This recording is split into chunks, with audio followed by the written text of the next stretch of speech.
Thank you so much for coming to our Microplastics in the Great Lakes webinar presented by NEMIAC, the Northern Michigan Environmental Action Council, and the Michigan Sierra Club, Clearwater chapter, with a special thanks to Vicki Olson for spearheading this event, and Flow for Love of Water. I'm Bill Latka, your webinar host. I am a TV commercial, film, and television producer, director, environmentalist, and business owner. My team and I help leaders who need to communicate better by creating compelling videos, action-oriented websites, and engaging social media to move supporters and customers to take action and create a better world. As a climate activist, I co-founded the Oil and Water Don't Mix campaign to shut down the Enbridge Line 5 pipeline in the Straits of Mackinac. And I am thrilled to support NEMIAC and other vital nonprofits like Sierra Club and Flow to help further their mission. You joined us to hear about microplastics in the Great Lakes from our esteemed presenter, Art Hirsch. Remember, we will have a Q&A session after the presentation. Welcome, Art. There he is. Art has a storied 35-year career as an environmental consultant working on Great Lakes issues, water resource management, climate change, and of course, microplastics. Please join me in welcoming Art Hirsch. Take it away, Art. Thanks, Bill. Thanks for the introduction, and good evening, everybody. Thanks a lot for coming tonight. Again, my name is Art Hirsch, and I'm from the Michigan Sierra Club and the Michigan Microplastics Coalition. First of all, I also would like to thank Vicki Olson and the Clearwater chapter for the Sierra Club, the Northern Michigan Environmental Action Council, and Flow for sponsoring and coordinating this presentation. I also want to thank those of you who are attending tonight. I'm looking forward to a lot of discussion and question and answer, and so I really appreciate your interest in showing up tonight. I do wish that I was there in person. Actually, I'm in Boulder, Colorado right now. But I'm going to do my best to inform you and even entertain you, I hope, in the next hour. I'm originally from the state of Michigan. I live on Lake Michigan for most of my life. I grew up in North Muskegon, Michigan, and I received my Bachelor of Science degree from Michigan State University in Fisheries and Wildlife. And 10 years after that, I received my engineering degree, environmental engineering degree from the University of Colorado at Boulder with an emphasis in water quality.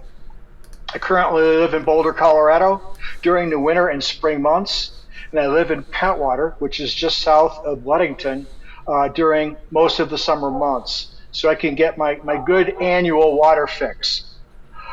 I was an environmental engineering consultant for over 30 years and decided to change career paths into environmental activist about 5 years ago. In the past, I have supported the Waterkeeper organization and the Climate Reality Project. I'm now supporting the Michigan Sierra Club and the newly formed Michigan Microplastics Coalition. I'm very fortunate to have grown up on the Great Lakes and have a deep connection with particularly Lake Michigan, which I've always strived to study and work on and protect during my professional career. So before I get started with the presentation, I would like to acknowledge and pay respect to the Michigan indigenous tribal nations, whose lands and waters we gather on today. Michigan holds a rich cultural heritage and history, and it is with honor that we gather here today. I would like to acknowledge the indigenous people such as the Potawatomi, Ottawa, Chippewa, and other tribes who have lived and thrived on this Michigan land for thousands of years. We recognize and honor their resilience, strength, and traditions, and we extend our sincerest gratitude for the stewardship of this land. So, microplastics. Over the past 5 years, microplastics have become more recognized by environmentalists, scientists, researchers, and even some legislators as a significance of this particular pollutant in the Great Lakes. Unfortunately, many legislative and regulatory officials and the general population know little to nothing about microplastics. The microplastic issues I will discuss tonight is a result of overproduction and poor management of plastic waste within our throwaway society. Microplastics are considered by the state of Michigan and the US EPA as an emerging water quality pollutant. Well, really, what does emerging water quality pollutant mean? Well, in my eyes, it means a few things.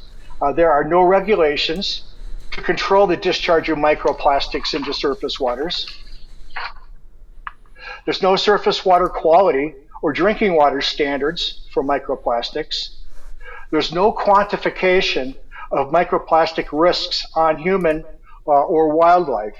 And what I mean by that, there's really no specific concentration that has been identified as of yet that will really create a unique acute or a chronic response, which is really what's needed to start developing water quality standards.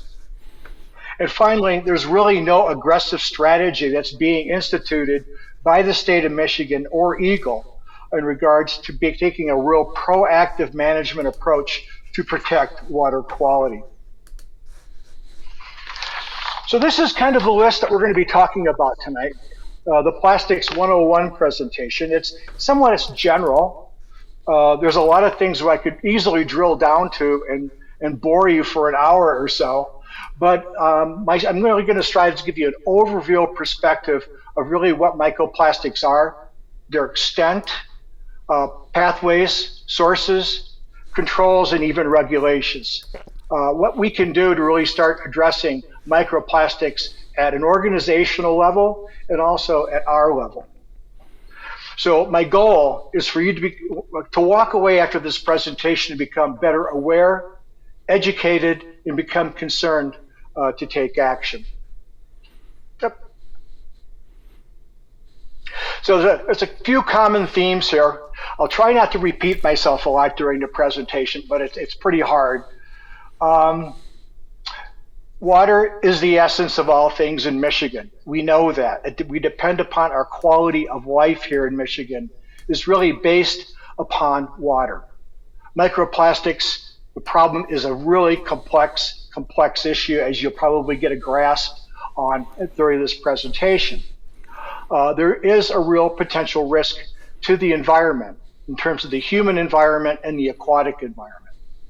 There's huge data gaps. This is a relatively new pollutant, and there needs to be more research done, and there's a lot of what we call unknown unknowns. Recycling is not going to solve the problem in terms of plastics and microplastics. And I'll talk about that, and I'll show you a graph on that. The problem is going to get worse if we don't get better. The rate of plastic production is huge, that again, I will show you. So my emphasis here is please do not get overwhelmed. I'm going to be throwing a fair amount of information to you, and some of it is overwhelming, but the point here is that we can do something about this particular pollutant problem. It's generated by human beings, and really only human beings can really start addressing the problem to mitigating it. So I've lived on the lake, as I mentioned, all my life, and during my lifetime, I've experienced an enormous amount of abuse in Lake Michigan, and I'm sure it transcends over into the other Great Lakes, Erie, Huron, Superior, but Lake Michigan is one of the lakes that I'm more familiar with. And I've seen a huge amount of pollution problems that have started really early on, even before the Clean Water Act was initiated back in, I believe, 1973. We saw the discharge of raw sewage go into the lake from large municipalities. Then we start getting into industrial discharges of heavy metals and petroleums. And then we start getting into phosphorus, creating algae plume problems. And then chemicals, PCBs, and then invasive species, which have really impacted the productivity of Lake Michigan and the entire Great Lakes area. We have problems with overflow sewers, combined overflow flows that I'll talk a little bit about, agricultural runoff, which is related again to microplastics. And then right at the very bottom of this list is plastics and microplastics, a relatively new pollutant on the scene. So the point here is we need to start taking better care of the Great Lakes. It just can't continue to be used as a dumping place, and it really needs to be better managed. So when we talk about water and we talk about plastic, a lot of times people, what they think about are these things called gyres, these plastic whirlpools that are created up in the various oceans. The biggest one is the North Pacific or gyre. And this just gives you a space shot view of this. The gyre here, you can see it rotating around with all the plastic material coming from the United States and Asia, Japan, in that area. And just kind of give you a view of what that particular plastic mat looks like, which is thousands and thousands of square miles wide. So in the Great Lakes, we have circulation patterns also. None as dramatic as the ocean in a circular pattern, but we do see circulation patterns throughout the Great Lakes. And primarily, they're in a counterclockwise motion in most of the lakes here, as you can see in Lake Erie here and also Lake Ontario. So this has a pronounced effect of the distribution of plastics that enter the Great Lakes. Because there's really no centralized circular area, what happens is that a lot of the currents will pick up the plastic material and essentially deposit them along the shorelines of the Great Lakes. This particular picture here on the bottom right is really more plastic loading intensity. It's called average particle density, but really it gives you a snapshot of really mostly where the plastic material loading is occurring into the Great Lakes. And no surprise, you can see an influence of here in Chicago, the Milwaukee area, the southern part of Lake Michigan area has high plastic loading. And then we get into the influences of Detroit, into Cleveland, and also Ontario. It creates a lot of plastic. So again, the plastic loading in combination with the circulation patterns has a lot to do with the ultimate distribution and dispersion of plastics in the Great Lakes. So to talk about microplastics, I got to touch a little bit about plastics. And I'm not here to diss plastics. Plastics is a very essential part of our quality of life. We need plastics. The trouble is that it's so ingrained into our own personal supply chain, and it's hard to get away from it. And it's almost impossible to go to the grocery store or any retail area and being able to stay away from plastics. But what I tried to do here is I tried to identify some of the major uses of plastic in the United States that ultimately degrade and create microplastic materials. The number one use of plastics is packaging. You've seen them in grocery stores, you're using them in drinking water bottles. The second one is construction materials. And it's not only piping, but it's also insulation. It's forms that I'll show you, flooring, insulation that I mentioned before. So a huge amount of plastic used in construction. And then, which is really surprising to me when I started putting this information together and started doing research, that textiles, clothing, is the third largest user of plastic materials, primarily synthetic clothing. And then we get into miscellaneous types of plastic materials that people use for everyday use. That's about the fourth major use of plastic. Next is vehicles. Here's in auto manufacturing, using plastics primarily for weight, reducing weight, improving gas mileage, and also all other types of vehicles, private, military, public, etc., are using plastic materials. And then we get into the more of the industrial applications, electricity, insulators, etc. So that kind of gives you a snapshot of how we use plastic here in the United States and how it's really ingrained into what we do. So here are the plastics, the most common plastics that we come across. And there's literally hundreds of different types of plastics that are manufactured.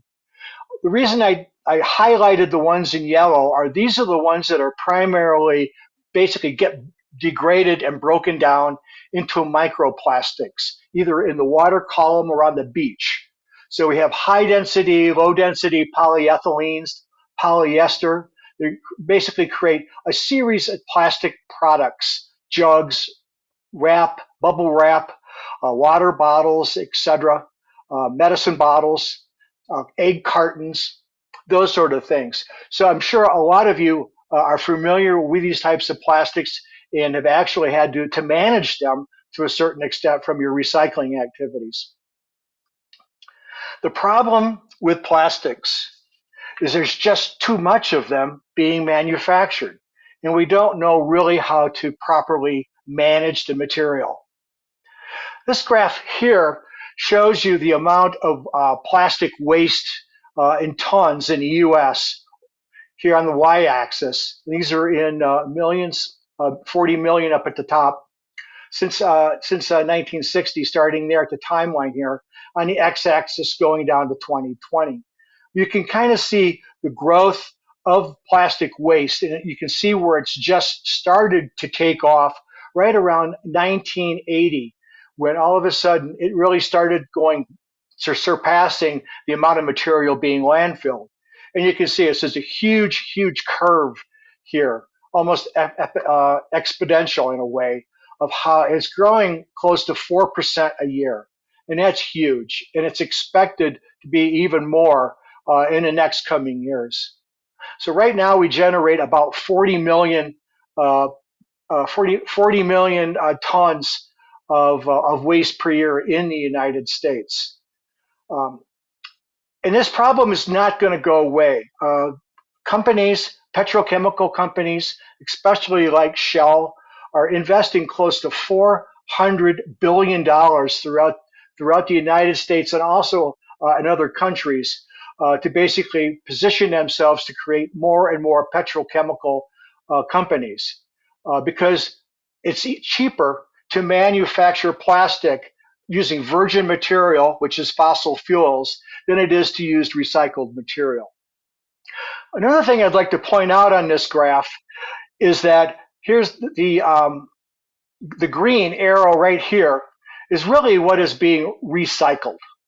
And so you hear the argument by a lot of organizations that, well, we can, our recycling is really proactive and we really can make a change in recycling. That's not true. Recycling at best is 9 to 10% at the most in regards to the total plastic generated versus what's actually recycled. So don't buy off on the argument that we can solve our plastic problem by purely recycling, even though recycling is important. And I do that regularly, as I'm sure many of you do. But you can see there's a huge gap between recycling and actually what's being generated. No surprise, the largest way to get rid and manage plastic material is landfilling. And so you can see, so essentially this gap right here is essentially what's being loose in the environment from wherever it gets deposited, another country, or it gets deposited on the land and the water material. So this is a huge gap that we're really trying to deal with and manage. Plastic manufacturing, as I mentioned before, is a fossil fuel based company. 90% of the plastic manufacturing is done really only in 18 counties in the United States, primarily in Texas and Louisiana. And as you can guess, it's poor. These are poor counties.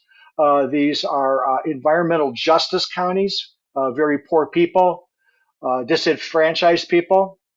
And petrochemicals generate about 15% of the greenhouse gas emissions in the United States. So it's a huge contributor to our climate problem. One thing that's unique about plastics is really what they're made out of, except beyond just the um, fossil fuel material. There's additives that are added to the plastic that are used for making it stronger, make it more flexible, make it shiny, make it fire retardant, various types of characteristics that plastics have. And what the problem is that these chemicals, many of these chemicals, are endocrine disruptor chemicals. And so what do I mean by that? They're chemicals that are toxic to reproduction, which means they may damage fertility or even the development of an unborn child.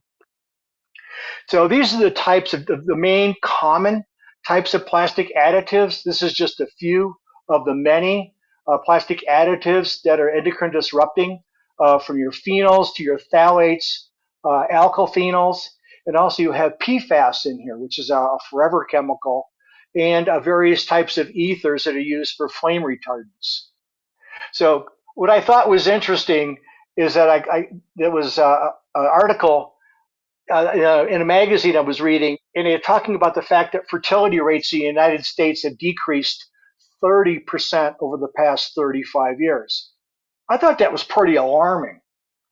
And so I started thinking, well, I wonder if that reduction in our fertility rates is really related to our exposure of plastic materials, specifically to the endocrine disruptor chemicals. And finally, a little bit of trivia. Over 13,000 chemicals are used in the plastic manufacturing process. Okay, let's get into the Great Lakes. The amount of pounds of plastic that enter the Great Lakes per year has been estimated to be 22 million pounds of plastic per year. And Lake Michigan is number one. Almost half of the poundage is in Lake Michigan, 11 million. Followed by Lake Erie, Lake Ontario, Lake Huron, and even Lake Superior contributes to some plastic loading. And 80% of the litter that we find on the beaches that we enjoy so much are primarily plastic material. So a lot of people have heard this term microplastics, but really, what does it mean? Well, it means two things. Well, first of all, it's plastic material that's less than 3/16 of an inch. So for those of you who remember your metric system from school, it's less than 5 millimeters. Okay, that's the first definition. But there's two types of microplastics. The first one is primary, and these are microplastics, again, manufactured to be less than 5 millimeters, that are made for a specific industrial purpose, such as cleaning off paint, rust removal from various types of plastic sandblasting. Microplastics that are in cosmetics, used to be in toothpastes. Materials such as nurdles that I'll talk about, which are precursors to plastic manufacturing. So that's the first type. The secondary one is maybe the ones that we're more familiar with. These are the actual breakdown of large pieces of plastic like water bottles, and ultimately get broken down into smaller and smaller pieces from UV radiation from the sun, weathering, wave erosion, and wind abrasion. And it makes them get smaller and smaller and smaller through this abrasion into micro sizes, microplastic sizes. And probably to the extent even smaller is a thing called nanoplastics, which is getting a lot of press lately, because this is the size of plastic that's most damaging to the human body, because it gets into the bloodstream and actually into the organs because of its size, where it's actually able to penetrate the cell barrier. So there's basically 5 types of shapes for microplastics, and many of you, again, kicking around the sand on the beach, may have seen these. You've seen the fragments for sure. Pellets, and again, this is more of like a nurdle type material that I'll talk about a little bit later, that are manufactured specifically for this size. And then there's film. It's like, well, what's film?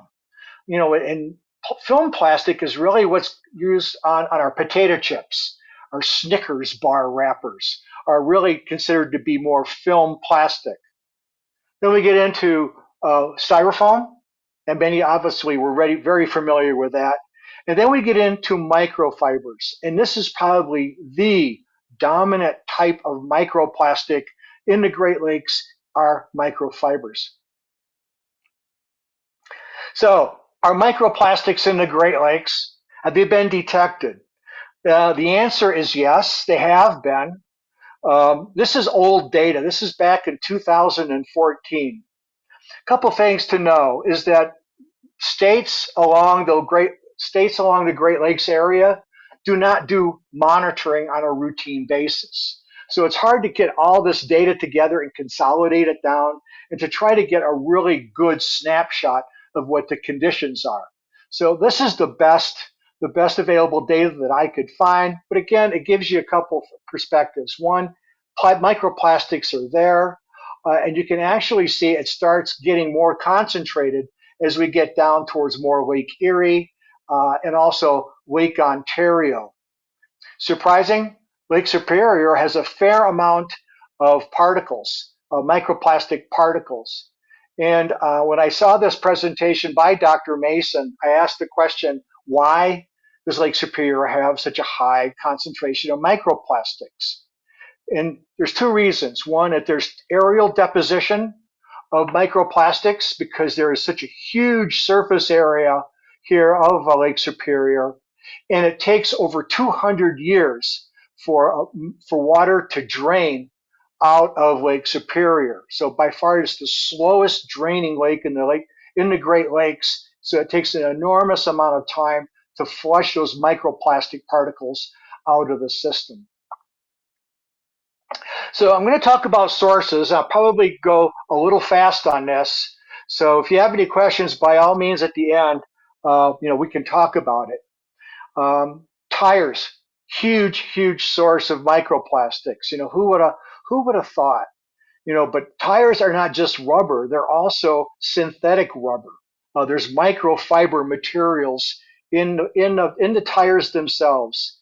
And you can see 1.5 million tons of microplastics released per year in the United States as a rough estimate. And also, as a stabilizer into this material is called 6-PPD quinine. And it's extremely toxic to salmon.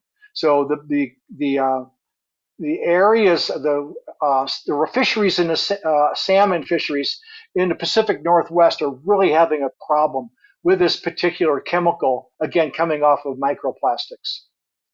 Sources, textiles. And I told you about this one before. And I think this is the one that really bummed me out, one of the most, is because I wear a lot of synthetic clothes. I wear Gore-Tex. I have Gore-Tex pants. I ski a lot. I kayak. I do a lot of outdoor activity, and I use a lot of synthetic clothes. And so you can just see the amount of pieces of fibers that come off of just one load from a washing machine, 700,000. It's kind of hard to wrap your arms around the magnitude of these particles that are coming off of these various types of sources. Also, clothes drying contributes to particle release of microplastics from clothes just from the agitation of the drying. And the last third part of it is that microbeads that are located within these detergents contain a huge amount of microplastics, 178,000 microbeads per milliliter. So it's extremely concentrated, and the microbeads are used for that abrasion against the fabrics, again, which leads towards more of a release. So anyway, this was a little eye-opening during my research, I must admit.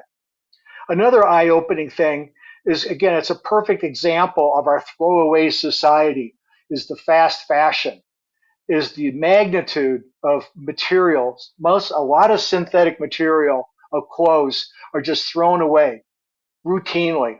Some items of apparel are only worn 7 times and they're thrown away because the synthetic is so cheap and the fashions change so fast. Um, so this is a real problem in landfills. And landfills is, again, another source, no surprise, where you've got material from a landfill. Let's say that it's textiles or it's a biosolid material, which I'll be talking about. There's two sources or stressors that go down into this particular area. One is stormwater that goes through these piles, promotes degradation to a certain extent of these plastic materials, and ultimately get percolated down into a liner, or it's collected in a leach pond and ultimately goes into the groundwater system. Or you've got or you basically get stormwater events in which the piles of material go into a pond and go into a local surface water. The other mechanism is aerial dispersion, where this material is open to the air, and because of the wind patterns, air dispersion will basically blow a lot of the microplastics away from the pile and into the atmosphere. We've talked about this one already, single-use packaging. Number one use of plastics is the number one generator of microplastics. Microbeads. Again, these are things that are actually manufactured. These are the primary type microplastics used in cosmetics. They're still used in cosmetics. They're used in reflective paint, and they're also used, again, in industrial cleaning operations because of the abrasion and jet blasting materials. Polyurethane, construction foam.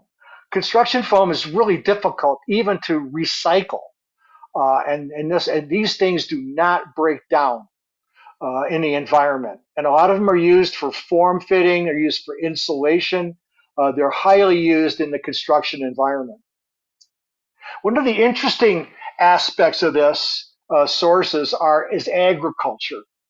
In wastewater treatment plants, what happens is you have a lot of solid material that is gathered, collected, precipitated, dried, and ultimately that material, which is called biosolids, is applied to farmers' fields. And it's applied to farmers' fields for two reasons.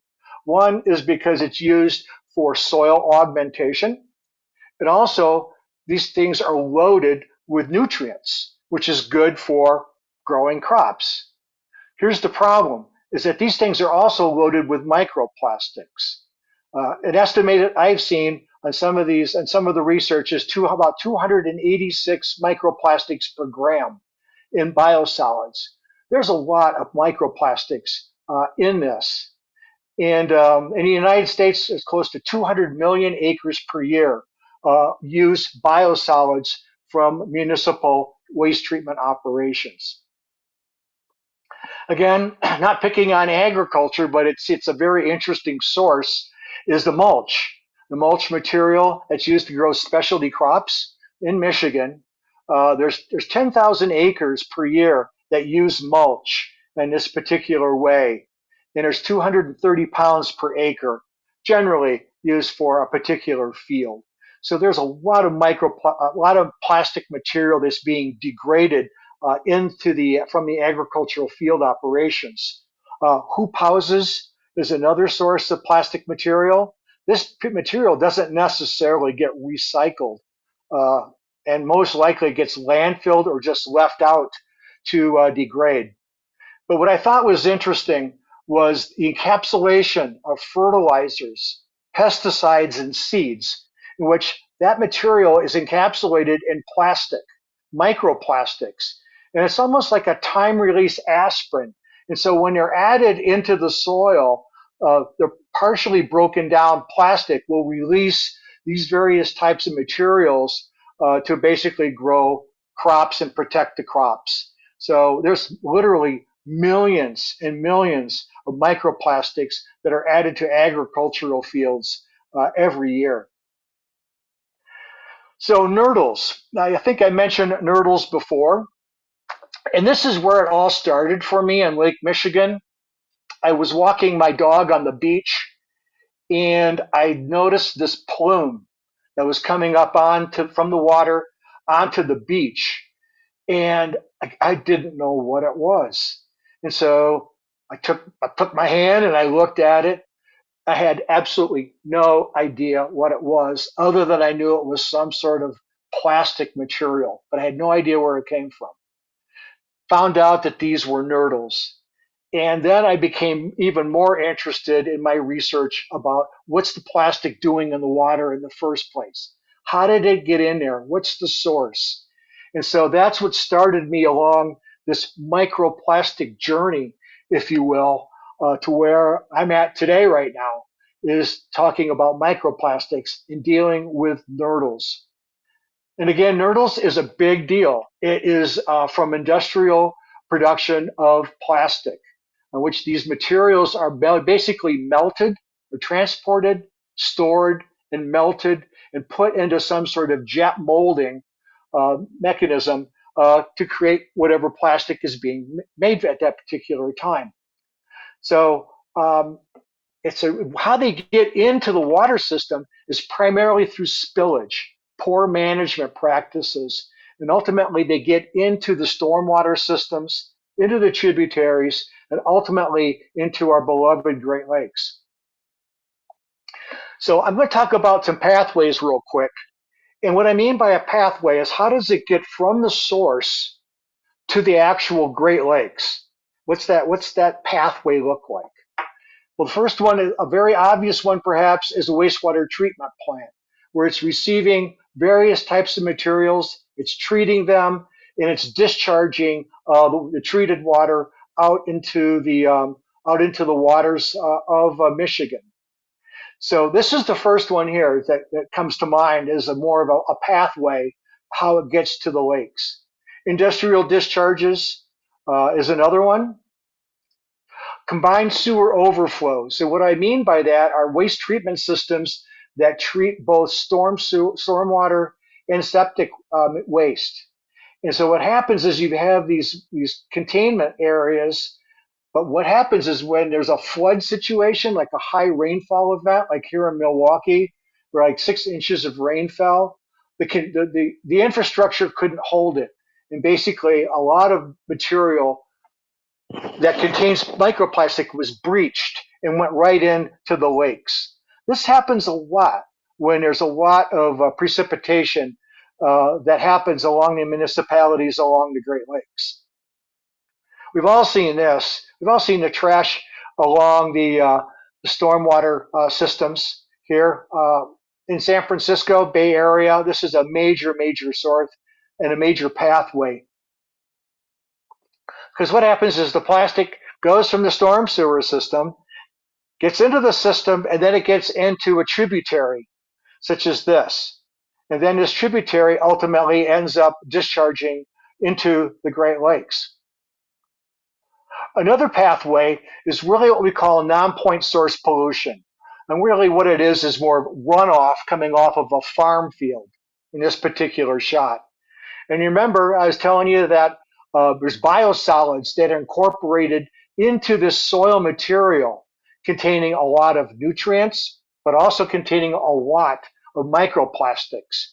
And what's happening is that material is just flowing off-site into a tributary and ultimately into a stream and into the Great Lakes. This is called non-point source pollution. Another pathway is beach litter. And again, this is no surprise to many of you. You've seen these types of deposits as you've been going to the beach: cigarette butts, plastic tips, various types of debris. And here's a very unhappy beach guy here collecting stuff from his beach for that particular morning. The final pathway I'm going to talk about, and it's major, is aerial deposition. And I kind of talked about that already in the context of Lake Superior. But this is just a snapshot. I think it's kind of amazing of the samples that was collected by Utah State University in collecting air samples for microplastics. And you can see these chunks of plastic material in this particular filter where they actually filtered the air and collected this material. Here's a microfiber down here from our clothes, our synthetic clothes, or another type of source. So again, it kind of gives you a sense of the loading that occurs from aerial deposition in regards to microplastics. Just real briefly, there's concern in Colorado, where I live, about the deposition of this material onto the glaciers because they thought that it might increase the heat of the ability to absorb more light from the sun and basically prematurely melt glaciers in the mountain areas, ultimately affecting stream flow patterns, etc. So anyway, aerial deposition is huge. I'm going to shift gears a little bit now. I'm going to talk more about impacts. And so there's several ways in which we ingest microplastics into our bodies. In a very small way, you have dermal contact, which is from cosmetics, some sort of hygiene, cleansing materials, etc. So that's one way that microplastics can ultimately get into our system. But the major ones are inhalation, no surprise, when I showed you that last slide, but also ingestion, water and food. And bottled water, for instance, that contains about 90,000 microplastics per liter. That's a huge number. And this just came out of Rutgers about 2 or 3 weeks ago. I was able to see that this in a scientific journal.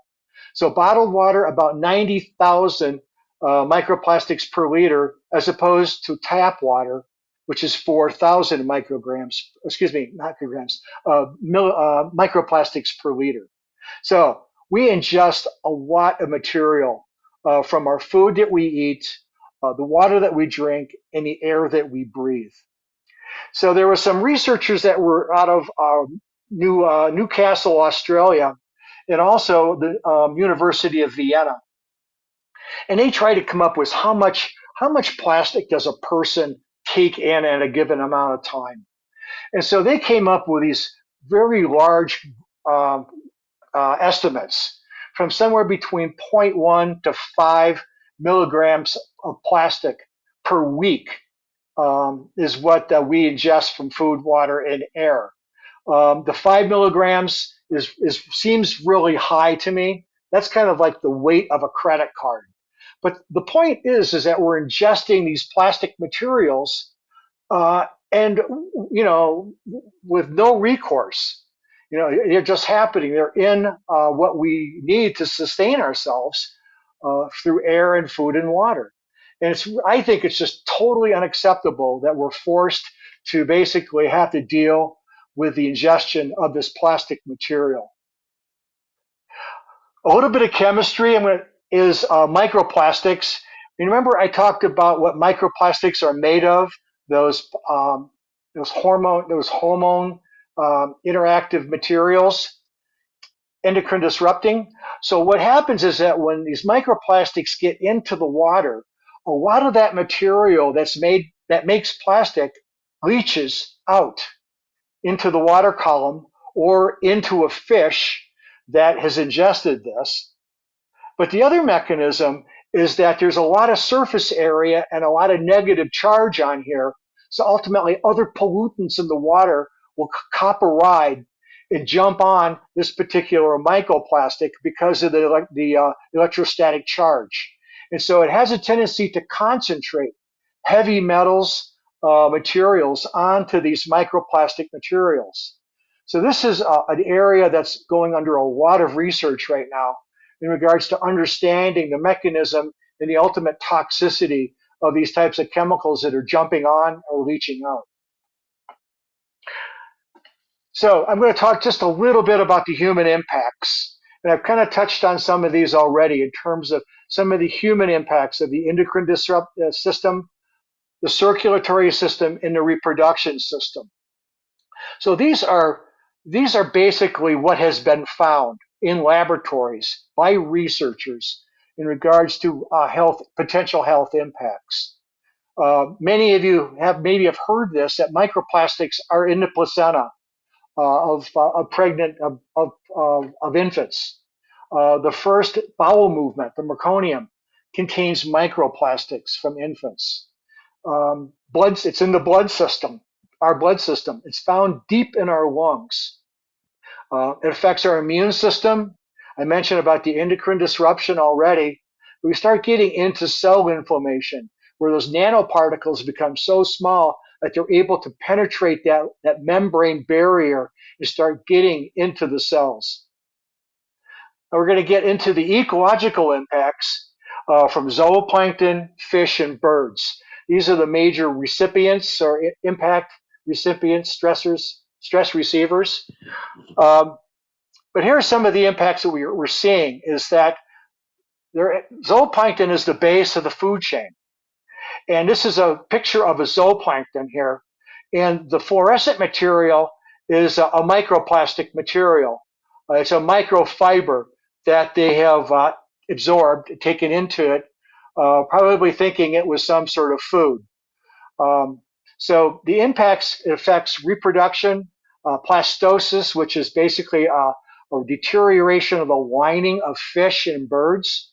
It can cause starvation in fish, behavioral changes in both birds and fish, but it really sets the stage for bioaccumulation, ultimately to humans. So again, more research is being done and is really needed to start addressing this particular ecological impact.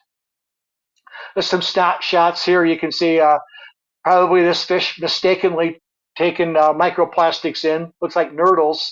And this is basically sets them up for starvation. So I think I'm done with the doom and gloom right now. And I think so hopefully I haven't overwhelmed you too much. But now comes the fun part. It's really like, okay, what can we do? I mean, this is a human caused problem and we can fix it. So a lot of people think, well, we could remediate it. We could, once it's released into the environment, we can clean it up. No, microplastics, just because of their sheer size and number and the volume of water that's polluted, it's just impossible to remediate it. So the damage is done once it's released into the environment. So what are the things that we can do? We can use controls. I mean, this is not rocket science. We can improve stormwater management. We can improve our agricultural controls and look at alternative practices. I'll kind of show you some examples later on.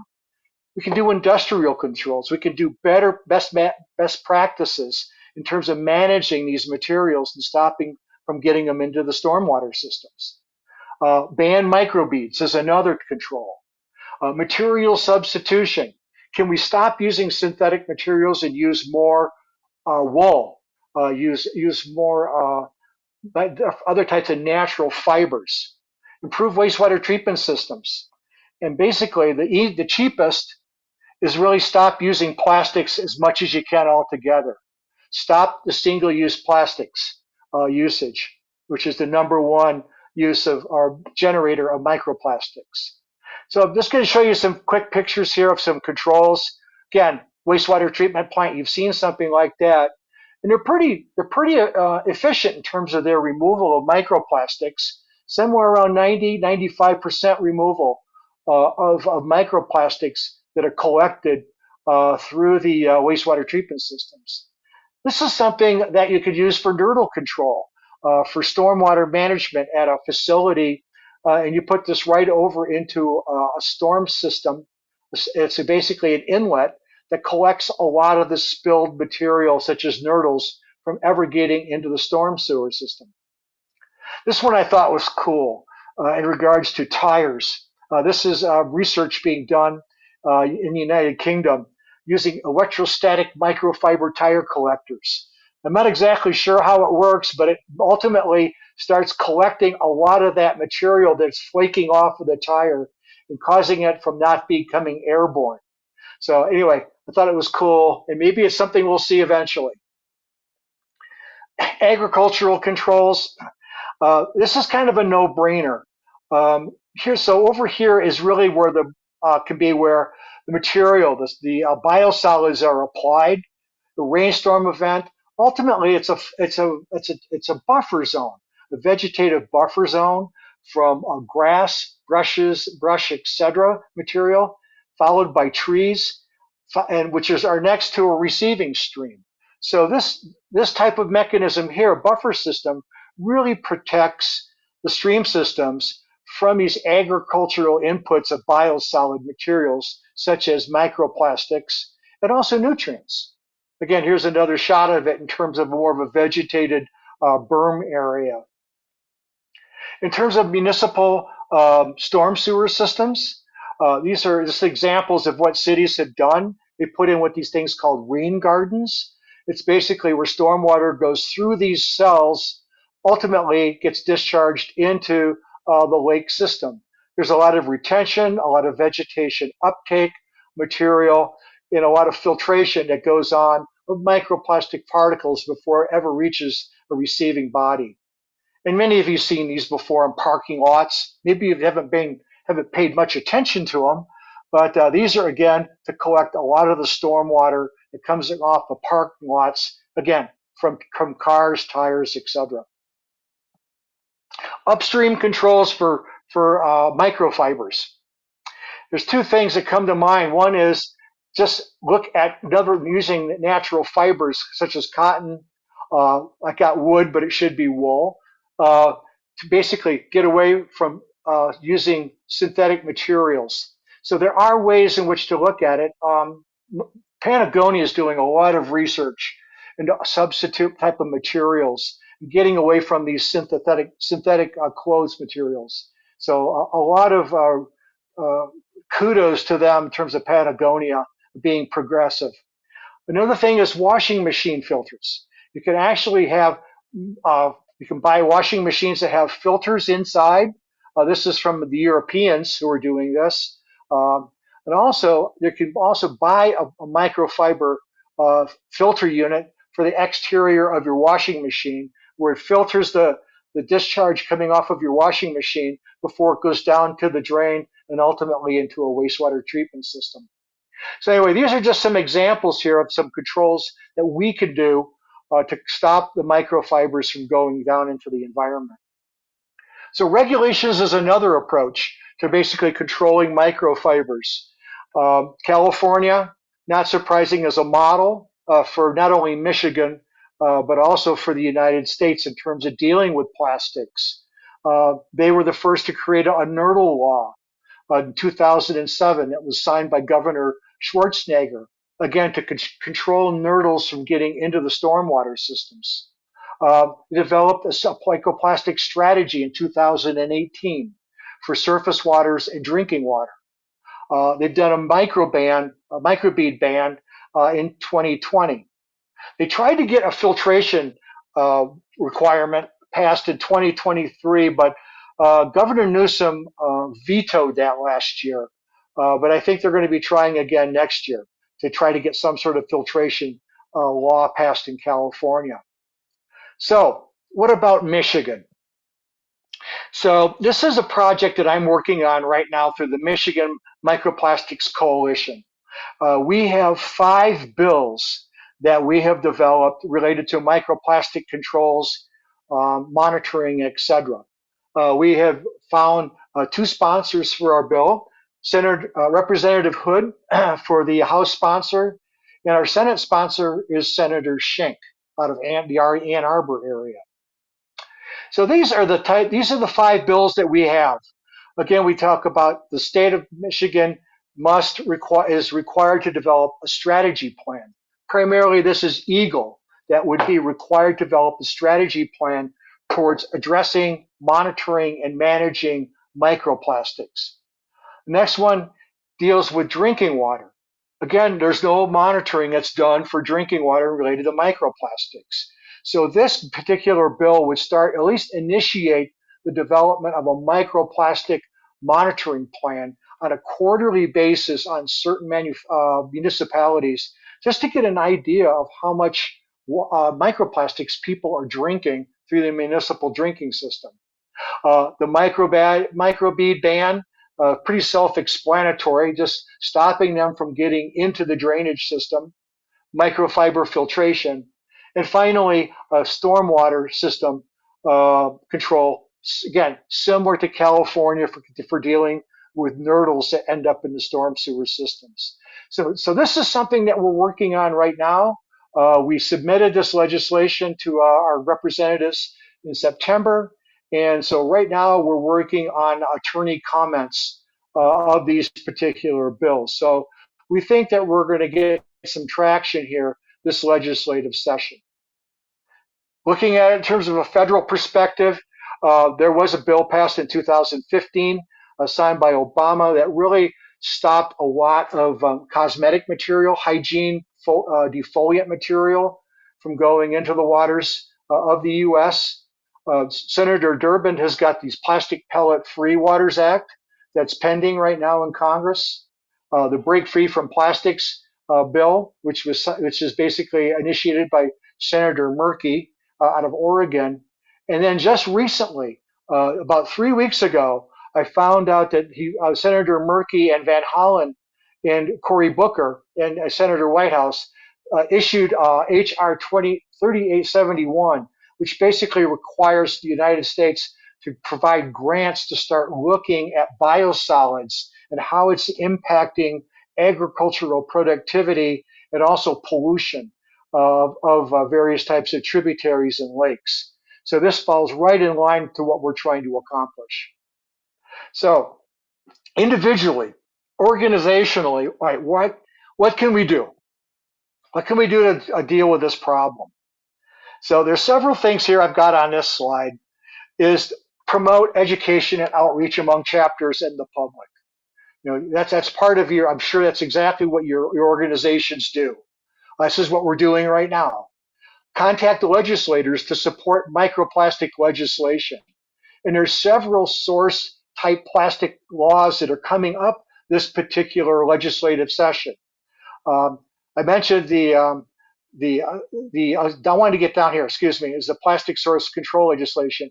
Is the thing called extended producer responsibility, banning the ban, which really allows local governments to control plastics through taxation, stopping the use of single plastics, stopping styrofoam use, and really starting to deal with biosolid controls in agricultural fields. And this is something I'm going to hope to try to write some legislation sometime in 2024 or 2025 to start addressing that type of pollution. Contact Eagle about the need for microplastic management and monitoring. They're doing nothing. Join in the spring the Sierra Club legislation days for you Sierra Club people. Join the Michigan Microplastics Coalition. We would be glad to have you as members. We need as much help as we can get. And coordinate with other Sierra Club chapters and other environmental organizations about microplastics and making them aware of this particular problem. So what can we do as human beings, individuals? I mean, there's hundreds of things that we could do, but this is like a really small subset. Again, contact your legislators that you're concerned. Use canvas bags and reusable containers. Get away from the plastic bottles. Promote single-use plastic avoidance. Promote local bans. Modify personal decisions not to buy certain types of plastic materials or synthetics. You can purchase microplastics, and hopefully we're looking at the possibility of providing a rebate in our law to provide microfiber filtration to washing machines as part of the law that we submitted. Natural fiber clothing, I mentioned that before. Using microplastic-free laundry detergents and cleaning materials. Promote better stormwater management in the cities by using those types of cells. Promote public outreach and education on plastics. Talk to your friends, your family, and your kids, and tell them about the microplastics and really what it's doing to our vital resources of the Great Lakes. And again, recognize that we can't recycle our way out of this plastic problem. So this is my last slide. And people ask me, says like, well, you can't provide me any sort of toxic relationship between plastic and an effect on humans. How is it hurting us? Why should we spend so much money? And so I started to put the slide together, and this is like really why we should care. And we go beyond the research right now, and we look at being more proactive in terms of the management of the Great Lakes. And so these are the things that we know. We know that water is the essence of all things in Michigan. We know we have a poor track record in terms of managing pollutants in the Great Lakes. Plastics are made of endocrine disrupting chemicals and carcinogenic chemicals. I mean, that's really worth worrying about. We can't manage the plastics we manufacture. We're going to get overwhelmed with plastic material. We're looking at a 40% increase in the next 5 years.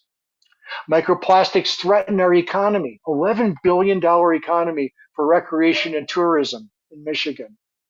They're entering us. Microplastics, we're ingesting them in us, our children, our family. And this really is unacceptable. Microplastics are shown to be impacting wildlife and fish, again, related to recreation, related to economy. No regulatory standards or monitoring in drinking water and surface water are occurring. That's a fact. So we need precautionary management via a statewide strategy that needs to be developed by EGLE. And finally, the Great Lakes is really held entrusted the people of Michigan. And it's really the Michigan state government's responsibility to preserve and protect and sustain this vital resource we know as the Great Lakes. So with that, just one last comment is that unless someone like you cares a whole awful lot, nothing is going to get done, nothing's going to get better.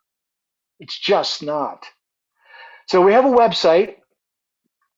So by all means, if you want more information about microplastics, here's our Michigan Microplastics website. And also what I did is I attached to the back of this PowerPoint slide is contacts of legislators, House legislators who were involved with microplastics. I thought Betsy Coffey was going to be here tonight, so that's why I put her up on top, but still contact her about your concerns. And also Senate legislators. I have names and phone numbers if you're so inclined to give them a call about your concerns. And one thing is, I've tried to contact not only Democrats but Republicans in regards to getting support on these bills. And really, the bottom line is this should be a nonpartisan issue. Everyone should care about water quality and should care about the Great Lakes.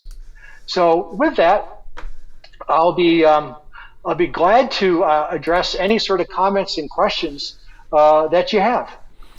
Thank you so much, Art. That's a lot of information, and you're right. It is a little bit overwhelming, but thankfully, people can watch the playback of the video to kind of see, look back at the information, which is fantastic.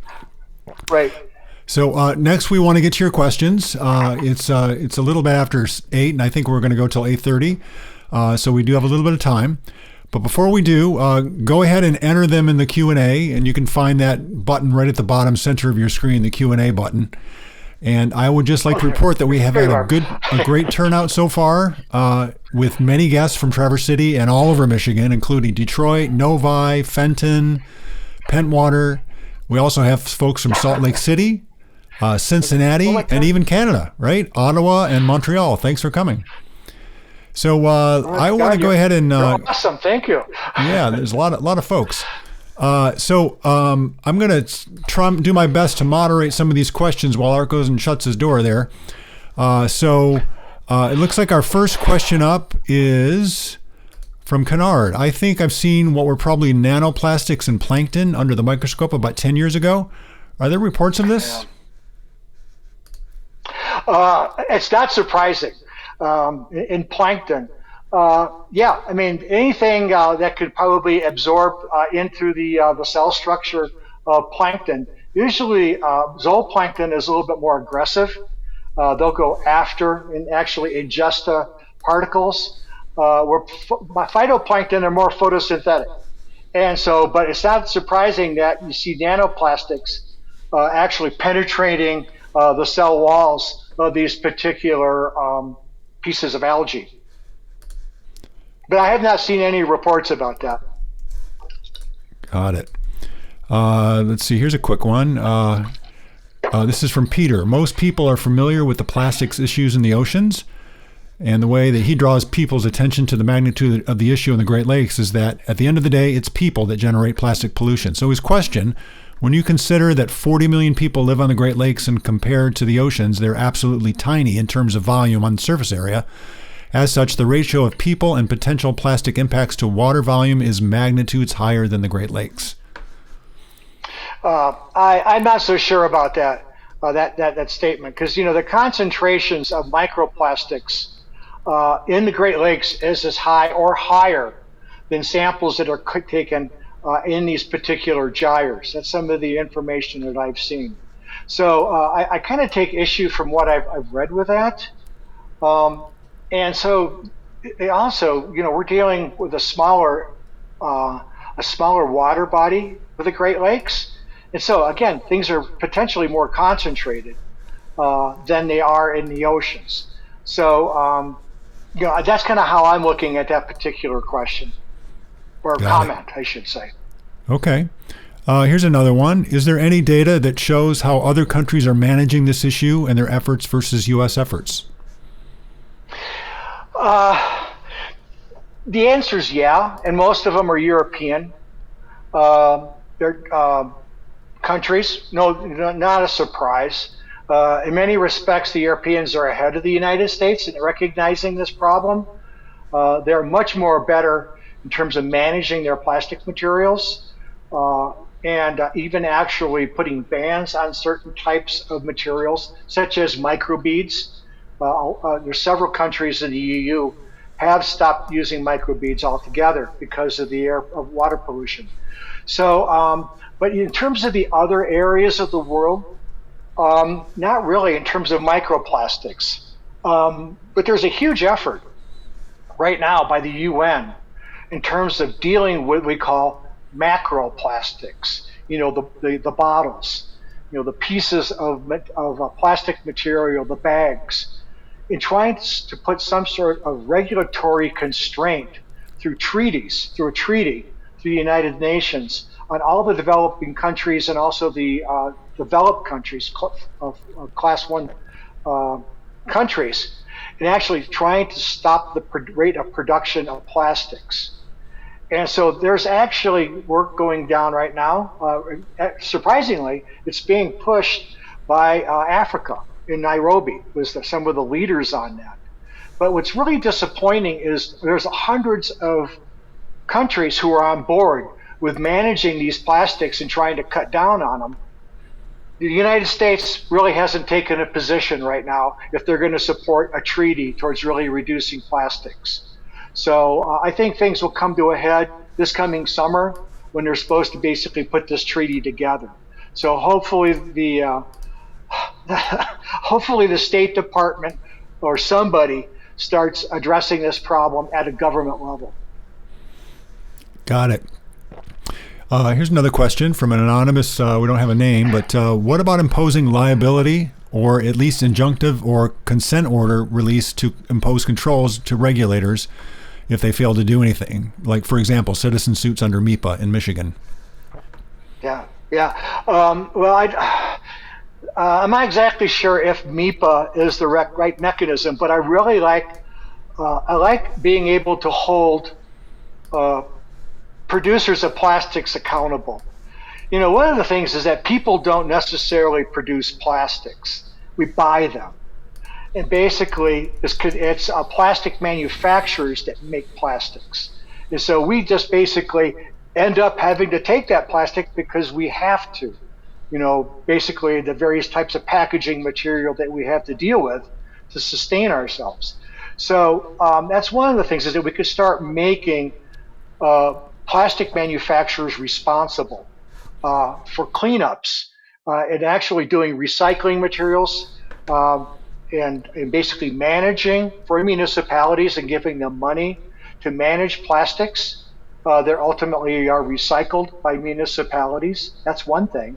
The other thing is you can actually start thinking about lawsuits, almost like the cigarette manufacturers, going after them for some sort of mitigation and cleanup for the microplastics. But I'm not exactly sure if MIPA is the right mechanism, as much as it would be a water quality regulation of exceeding some sort of a quality of standard, so you can actually measure that metric in determining, again, what the impact would be and how much material is being released, etc. So I hope that makes sense. All right, thank you. Mike asks, what about a ban on single-use plastic bags at grocery stores? Wasn't there something didn't somebody try to do that in Michigan at one point? I think that is I think they tried to pass that last year. And it's associated with a law called Ban the Ban. And years ago, the chemical manufacturers got a hold of these legislators and said, you cannot impose any laws that would restrict the use of plastics, even at a local level.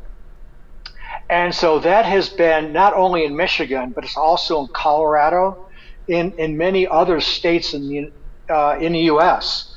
is this ban. And so what you need to do is start getting legislation in there to get rid of banning the ban, we call it, and actually allowing local governments and municipalities to actually start taxing or even getting rid of single-use plastics altogether. We have not gotten there yet in Colorado. We're starting to charge grocery stores 10 cents for each plastic bag that they're using at grocery stores. But I think it's 3 or 4 years, they're going to be banning the single-use plastics. And we've already banned styrofoam boxes already.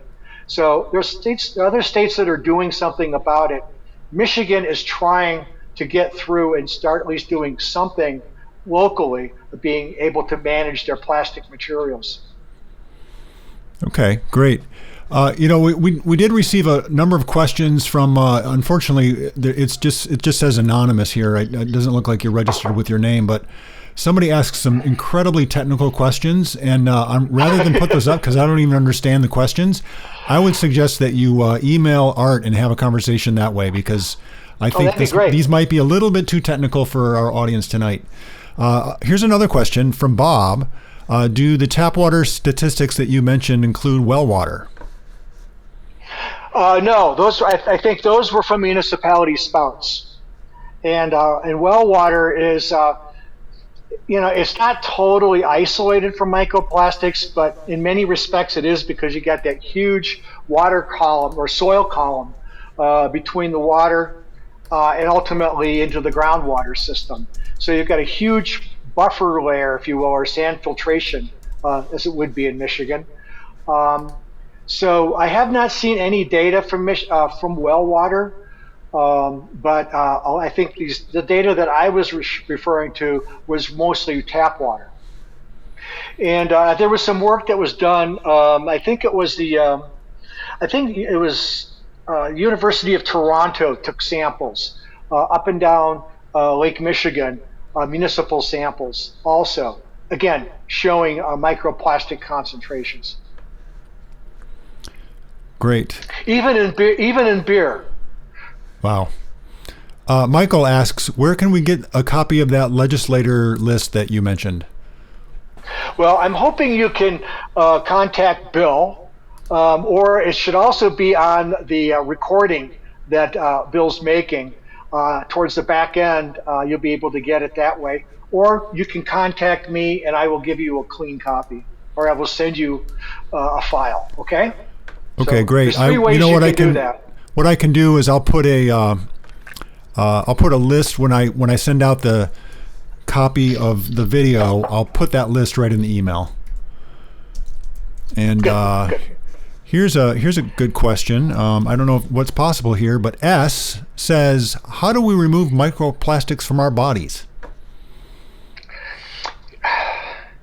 The key is avoidance, just like everything else.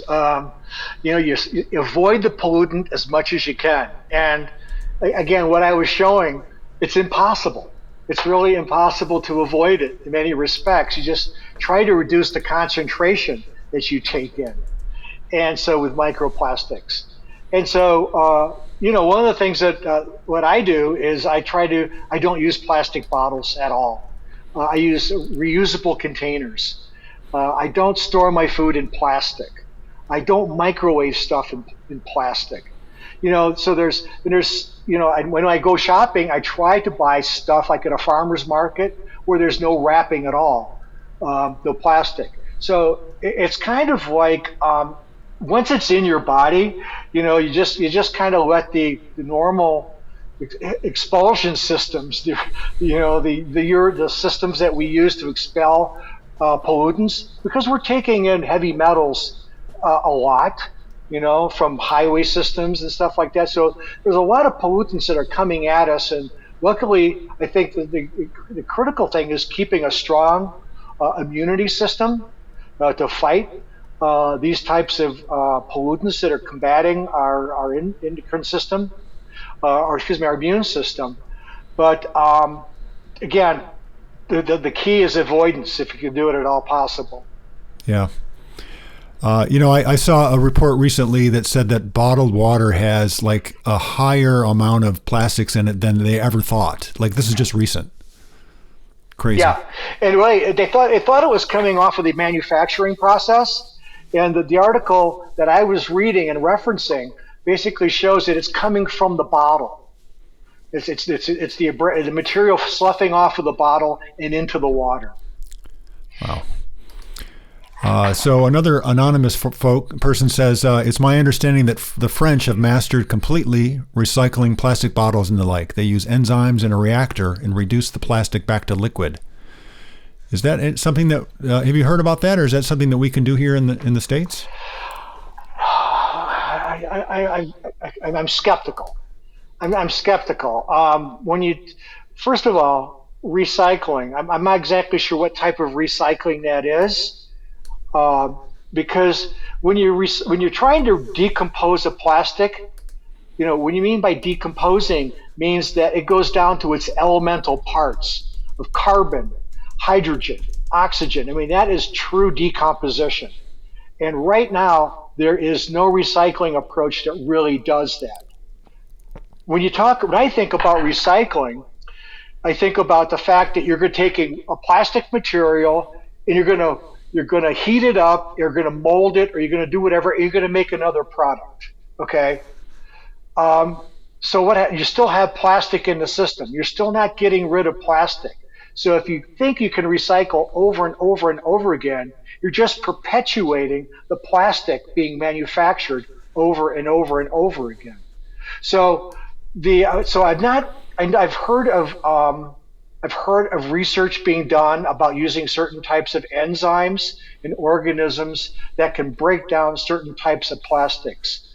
I have not seen how successful they are. I've heard of them, or I'm not exactly sure how long it's going to take to something that would be successful to really scale it up, to be able to deal with all the plastic materials that we're dealing with. Well, you pre-answered the question that I just put up on the screen. Well done. You're psychic. So John and Maureen have a question. There's research going on right now about looking at bacteria and various types of microbes, etc. Yep. John and Maureen have a question. What is the plastic impact on Michigan's aquifer? I haven't, that's a good question, because we're not monitoring, the state of Michigan is not monitoring groundwater. And so that's a really good question to determine what are the impacts of Michigan's aquifers, especially near areas like landfills, or places where a lot of material is being stored and it's susceptible to stormwater infiltration. So again, the state of Michigan needs to start monitoring not only surface water, but also groundwater that's used for drinking water purposes to get some sort of handle on what's going on with the human health aspect of this. Got it. I think this might be a little bit of a repeat from something, because we did talk about plastic bags, but is there anyone pushing a bottle deposit or trying to push back on that? What's going on in Michigan right now? Yeah, that was I think that was a bill that was submitted last legislative session, and I can't remember the legislator's name, but they wanted to expand the 10-cent deposit to other types of bottles other than like your basic cans and bottles. They wanted to look at it in terms of a more expansive type, like plastic orange juice bottles, for instance, or liquor bottles, that sort of thing, where they wanted to expand the universe of bottles, and it died. And so I don't know if it's going to be brought back or not. There's been some resistance about the 10% deposit, trying to increase that, especially to drinking water bottles, Aquafina, etc., because there's a concern that this poor people, disadvantaged people who don't have a lot of money may end up having to pay more money so they can drink their bottled water. And my thought is, like, you're going to get 10 cents back anyway. So what's wrong with front loading the cost when you're going to get it back anyway? But it may help stop the polluting and throwing away of the plastic material. Got it. Sadie asked, she recently finished her thesis research on microplastic pollution in the Huron River. And she asks, she would like to contribute to the Michigan Microplastic Coalition. Are there any specific projects in process that she can get involved with? Oh yeah, well, yeah. The answer is yeah. We're trying to get these legislative bills passed, and we have conceptualized some future bills that we would like to see in the future. I mentioned the agricultural bill that I would like to put together about biosolids and application onto agricultural fields. Michigan State, other agricultural resource colleges are doing nothing about dealing with microplastics, much less the extension services agriculturally of informing the farmers on really what microplastics are and what is in these biosolids and how to better manage their plastics. So that's one thing that we're working on. And there's a person in our group who is really interested in the tires, the material coming off of the tires in the water, but also becoming airborne. So Sadie, there's some things that we're working on, and we're just trying to get a legislation passed right now, those 5 bills. And we could always use some help in terms of calling and lobbying our legislators to get their votes when the timing is right. So I really appreciate your interest in looking at the Microplastics Coalition. Are you aware, Peggy is asking, are you aware of any research being done on microplastics causing cancer? And after Yes. this, we'll have one more question, and then we'll wrap it up here, folks. Yeah, I've seen some of the research being done in California, and it's called CalSpec is the organization, and it's an organization of research groups associated with the University of California educational system called CalSpec. And they've been doing various types of studies, trying to consolidate data down there. Again, more of a laboratory-based research that's been at that level, and looking at it in terms of cancer potential. So the answer is yeah. But again, the jury is still out. A lot of research being done about really what is that magic threshold of microplastic ingestion that really triggers something that's going to be chronic or acute in nature. Our last question tonight is from Sheldon. For everybody that's discouraged by the amount of microplastics that they've seen in the Great Lakes, What wisdom can you leave us with tonight, Art, that might encourage our environmental efforts? Contact your legislators.